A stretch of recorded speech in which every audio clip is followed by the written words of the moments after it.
Rohtak BJP के प्रदेश अध्यक्ष ओम प्रकाश धनखड़ ने कांग्रेस पर तंज कसते हुए कहा कि हुड्डा का बेटा वहां जाकर चढ़े तवे पर रोटियां सेक रहा है जो जल गई हैं। किसानों ने इन्हें अपने आंदोलन में घुसने तक नहीं दिया। ये तो दूसरों के कंधों पर बंदूक चलाने वाले हैं। शैलजा ने भी कहा है कि कंधे मिले हैं तो क्यों नहीं चलाएंगे। वहीं भूपेंद्र सिंह हुड्डा द्वारा विधायकों में सरकार के प्रति अविश्वास होने पर विशेष सत्र बुलाए जाने पर कहा कि शीत सत्र अपने समय पर होगा और सरकार स्थिर है। वहीं किसान आंदोलन पर धनखड़ ने कहा कि जब सरकार द्वारा किसानों की सभी मांगे मान ली गई, फिर आंदोलन का तर्क कैसे। अब तो राज्य सरकार कैसे लागू करे, उन्हें आजादी दी है।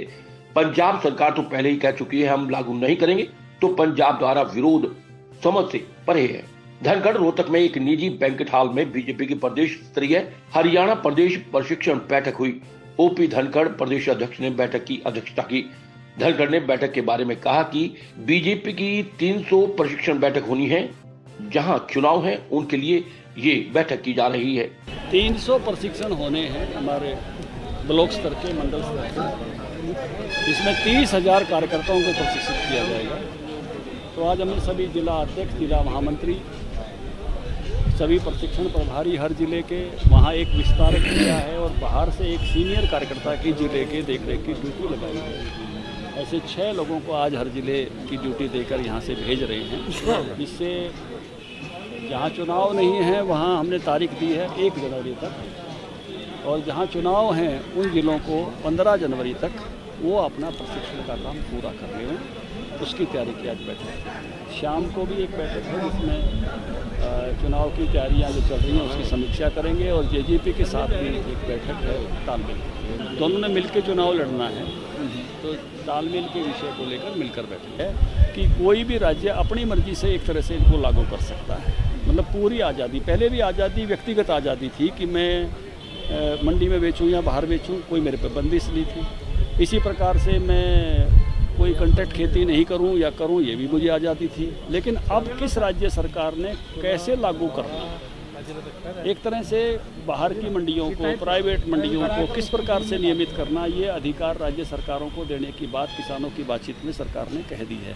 तो एक तरह से इस एक बात के बाद तो ऐसा लगता है कि सारा का सारा इम्प्लीमेंटेशन राज्य सरकारों पर ही आ गया है। और पंजाब ने तो पहले ही कह दिया था हम लागू नहीं कर रहे, और पंजाब ने तो MSP गारंटी वाली विषय भी कह दी थी। तो मुझे पंजाब के आंदोलन का तो तर्क ही समझ में नहीं आ रहा कि पंजाब के मुख्यमंत्री पहले कह चुके हैं हमारे यहाँ लागू नहीं करेंगे। कह चुके हैं ना, आपने भी मीडिया में चलाया, फिर उन्होंने एक कानून भी पास किया MSP के लिए, तो उसके बाद पंजाब की तो ज़रूरत ही नहीं बची थी।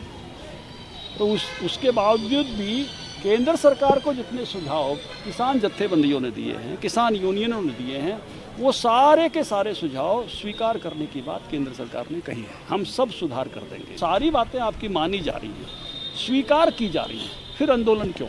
ये सवाल अब मीडिया को भी पूछना चाहिए कि हुड्डा साहब को रोज़ लगता है कभी जाके वहाँ हुड्डा का बेटा जो है वो चढ़े तवे पर रोटियाँ सेकता है, राजनीतिक रोटियाँ रोज जल जाती हैं।